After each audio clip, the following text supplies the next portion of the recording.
Halo, selamat pagi anak-anak. Semoga kalian tetap semangat ya mengikuti pembelajaran hari ini.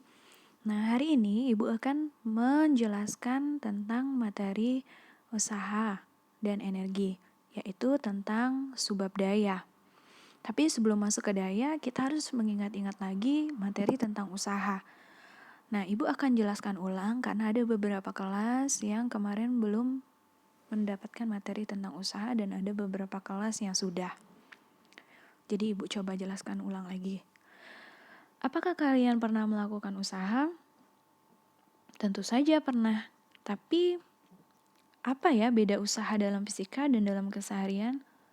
Kita lihat di sini ada 4 contoh usaha. Yang pertama, Brandon berusaha keras mempelajari materi hukum Newton tentang gravitasi yang akan diujikan minggu depan.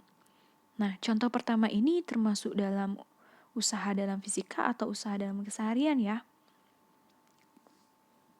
Karena walaupun materi hukum Newton tentang gravitasi itu merupakan materi dalam pembelajaran fisika, tapi usaha yang dilakukan Brandon ini termasuk usaha dalam fisika atau keseharian ya.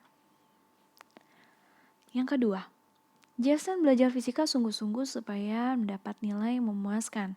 Apakah Jason dapat dikatakan melakukan usaha dalam fisika juga? Ataukah itu hanyalah usaha dalam keseharian? Kalian boleh loh nanti mengutarakan pendapat kalian di timeline Edmodo yang akan Ibu upload ya. Kalian bisa komen di situ, bisa menuangkan pikiran kalian mengenai usaha dalam fisika maupun usaha dalam keseharian. Kira-kira dari keempat contoh ini mana yang termasuk usaha dalam fisika dan yang termasuk dalam usaha dalam keseharian? Yang ketiga, Dominic berusaha sekuat tenaga menggunakan gaya ototnya untuk mendorong mobil milik Ricky yang mogok, tetapi mobil tidak bergerak. Berarti Dominic melakukan usaha atau tidak ya? Sedangkan ketika Stephen mengarahkan gaya ototnya untuk mendorong mobil tersebut bergerak maju ke depan. Berarti antara Dominic dan Stephen, manakah di antara mereka berdua yang melakukan usaha ya? Silakan nanti kalian komen ya di akun Edmodo Ibu. Nanti Ibu akan ulas di sana. Usaha dalam fisika. Jadi di gambar ini ada seorang binaragawan yang sedang mengangkat barbel dari lantai ke atas kepalanya. Kemudian menahan barbel itu sejenak di atas kepalanya. Kapankah gaya otot dari binaragawan itu dapat dikatakan melakukan usaha terhadap barbel tersebut? Ketika dia mengangkat dari lantai ke atas atau ketika barbel itu sudah di atas ya? Slide kelima. Mengapa mobil gym ini mampu menarik sebuah beban yang sangat berat? Karena adanya usaha. Apa sih yang dimaksud dengan usaha dalam fisika? Usaha dalam fisika adalah transfer energi melalui gaya yang menyebabkan suatu benda berpindah. Transfer energi melalui gaya yang menyebabkan suatu benda berpindah. Jadi syaratnya bendanya harus berpindah ya, dan ada gaya yang menyebabkan benda tersebut berpindah. Jadi besarnya usaha adalah W sama dengan F dikali S. Dengan F adalah jumlah gaya yang sejajar dengan perpindahannya. Dan S adalah perpindahan. Nah, untuk gambar kedua, gaya F-nya ini dia tidak lurus tetapi membentuk sudut theta terhadap bidang horizontal. Nah, kan bisa lihat kan, dia membentuk sudut theta terhadap bidang horizontal. Jadi, langkah pertama yang kita lakukan adalah menguraikan gayanya searah horizontal dan juga boleh searah vertikal. Searah horizontalnya menjadi F cos theta dan secara vertikalnya menjadi F sin theta. Berapa ya usaha yang dilakukan untuk memindahkan benda tersebut sejauh S? Nah, maka besarnya usaha adalah W, tadi rumusnya adalah W sama dengan F dikali S. Tapi gayanya haruslah gaya yang sejajar dengan perpindahan. Antara F cos theta dan F sin theta yang sejajar dengan perpindahannya, yaitu yang berarah horizontal adalah F cos theta. Jadi gaya yang kita gunakan adalah gaya F cos theta. Kemudian jangan lupa dikalikan dengan perpindahannya S. Nah, ternyata dari materi usaha ini kita bisa dapat motivasi loh. Kan rumus usaha adalah gaya dikali perpindahan. Jadi kalau kita balik, rumusnya perpindahan itu bisa menjadi usaha dibagi gaya. Jadi perpindahan itu sebanding dengan usaha dan berbanding terbalik dengan gaya. Artinya jika Anda ingin mengalami perpindahan maju ke depan, maka perbanyaklah usaha dan kurangilah bergaya. Usaha itu bisa bernilai positif, negatif, dan bernilai 0. Dia bernilai positif jika arah gaya searah dengan arah perpindahannya. Bernilai negatif jika arah gaya berlawanan arah dengan arah gerakan perpindahan bendanya. Contoh usaha yang positif nih. Kuda menarik kereta. Berarti gaya yang diberikan kuda itu searah dengan perpindahan keretanya. Jadi, usaha yang dilakukan kuda tersebut bernilai positif. Usaha yang bernilai negatif apabila gayanya berlawanan arah dengan perpindahannya. Contohnya, gaya gesek. Jika kita menarik benda ke arah kanan, maka akan timbul gaya gesek ke arah kiri. Nah, benda tersebut kan bergerak ke arah kanan, sedangkan gaya geseknya arahnya ke arah kiri. Berarti berlawanan arah dong dengan perpindahannya. Jadi, usaha yang dilakukan oleh gaya gesek bernilai negatif. Kemudian ada usaha bernilai 0. Jika arah gaya tegak lurus dengan arah perpindahannya. Contohnya, kita mendorong benda secara horizontal. Benda tersebut memiliki gaya berat kan yang arahnya ke bawah dan tegak lurus dengan arah perpindahannya. Perpindahannya ke kanan, gaya beratnya ke bawah, berarti tegak lurus. Maka usaha yang dilakukan oleh gaya berat itu adalah sama dengan 0 karena tegak lurus dengan arah perpindahannya. Berpindah secara horizontal, tetapi gaya beratnya ke bawah. Jadi tegak lurus.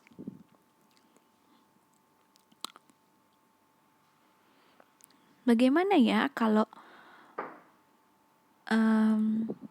usaha yang dilakukan itu dipengaruhi oleh beberapa gaya, lebih dari satu gaya? Ini contohnya.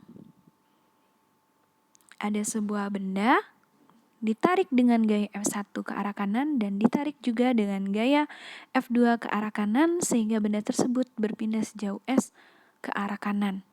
Berarti ada dua gaya dong. Nah, maka rumusnya adalah usaha sama dengan gaya total dikali perpindahan. Gaya totalnya karena F1 dan F2 searah, maka F1 ditambah F2 dikali S. Kemudian contoh gambar yang kedua, benda tersebut ditarik dengan gaya F2 ke arah kanan, tetapi ditarik juga oleh gaya F1 ke arah kiri. Tetapi dalam kasus ini, dari gambar ini, benda tersebut berpindah ke kanan sejauh S. Berarti F2-nya bernilai positif karena searah, dan F1-nya bernilai negatif karena berlawanan arah. Jadi F2 dikurang F1 dikali S. Gaya totalnya menjadi F2 dikurang F1. Kemudian dikali S, jangan lupa. Oke, kita lanjut ke slide ke-14. Semoga kalian gak bosan ya. Usaha itu dapat dihitung dari grafik gaya terhadap perpindahan.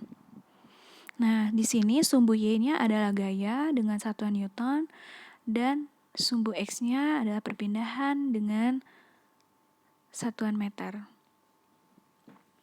Maka dari jarak 0 sampai 16 itu membentuk dua bangun datar, yaitu luasan pertama berbentuk trapesium dan luasan kedua berbentuk segitiga. Maka usaha itu dapat dihitung dengan melihat luas daerah grafik, yaitu luas daerah 1 dan luas daerah 2. Tinggal menggunakan rumus luas bangun datar, yaitu luas trapesium ditambah luas segitiga. Jangan lupa ya rumus luas trapesium dan luas segitiga. Tinggal kita masukkan angka-angkanya. Kemudian diperoleh 46 Joule. Usaha yang dilakukan untuk memindahkan benda dari posisi 0 sampai berpindah sejauh 16 meter.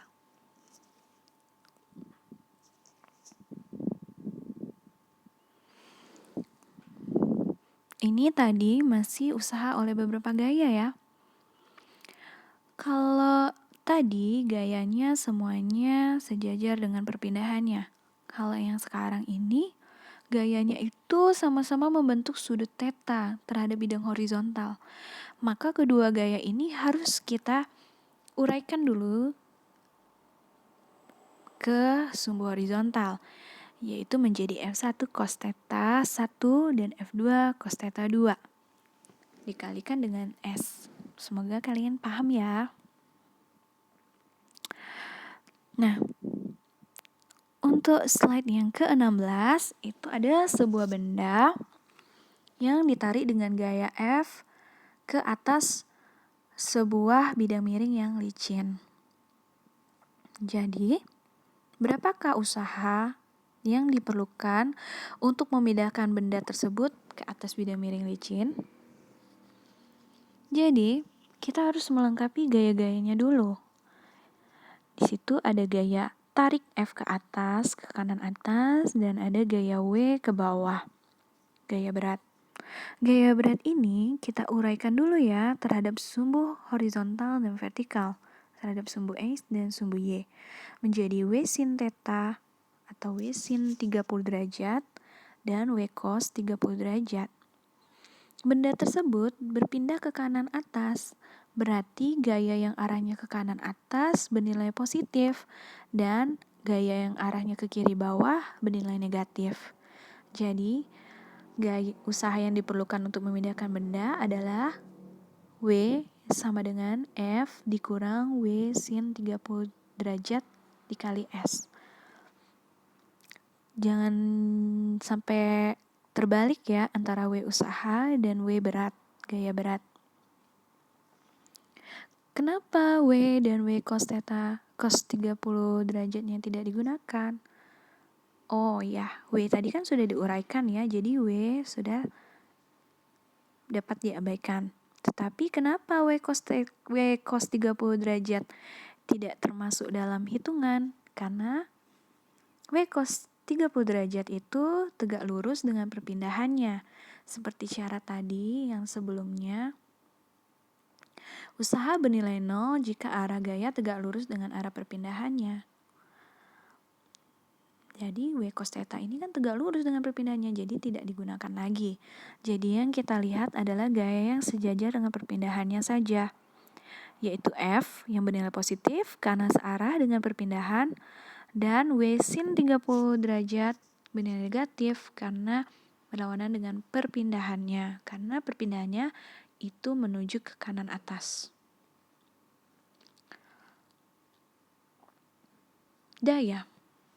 Nah, setelah kita paham tentang cara mencari usaha, maka kita bisa langsung masuk ke materi yang terakhir, yaitu tentang daya. Apabila terdapat dua pemanjat yang beratnya sama memanjat sebuah tebing, maka dapat dikatakan bahwa kedua orang tersebut melakukan usaha yang sama besar, karena mereka membutuhkan gaya yang sama untuk memanjat sebuah tebing yang sama, dengan jarak yang sama, dengan perpindahan yang sama. Tapi apabila orang pertama dapat menaiki tebing lebih cepat daripada orang kedua, maka orang pertama dapat dikatakan melakukan usaha yang lebih cepat daripada orang kedua. Dan dari situ, maka daya yang dilakukan oleh orang pertama itu lebih besar daripada daya yang dilakukan oleh orang kedua. Karena orang pertama melakukan usaha lebih cepat daripada orang kedua. Nah, laju dalam melakukan usaha itulah yang disebut sebagai daya. Maka rumus daya adalah usaha yang dilakukan per satuan waktu atau lajunya usaha. Laju dalam melakukan usaha. Lambang untuk daya adalah P, lambang usaha tadi W, dan waktu adalah T. Maka P sama dengan W per T. W tadi, usaha tadi rumusnya adalah gaya dikali perpindahan. Tapi ingat ya, gayanya harus gaya yang sejajar dengan perpindahannya, atau jumlah gaya yang sejajar dengan perpindahan. Rumusnya simpel ya. Semoga kalian bisa mengaplikasikannya dalam soal-soal nanti yang Ibu berikan. Contoh daya dalam kehidupan sehari-hari. Misalnya, pada lampu tertera tulisan 10 watt. Ini berarti lampu tersebut memiliki daya 10 watt. Atau dengan kata lain, lampu tersebut dapat melakukan usaha dengan kecepatan 10 joule per sekon. Jika kita bandingkan lampu 10 watt dengan lampu 25 watt, maka lampu 25 watt akan menyala lebih terang karena dia memiliki kecepatan atau laju usaha yang lebih besar, yaitu 25 joule per detiknya. Demikianlah penjelasan dari Ibu. Maaf jika penjelasan Ibu terlalu cepat, kalian bisa langsung tanyakan ke Ibu melalui WhatsApp Ibu, atau nanti Ibu akan buka open meeting di Zoom ya. Semoga melalui keterbatasan ini kita tetap bisa saling belajar satu sama lain. Terima kasih, tetap sehat dan tetap semangat. Good luck.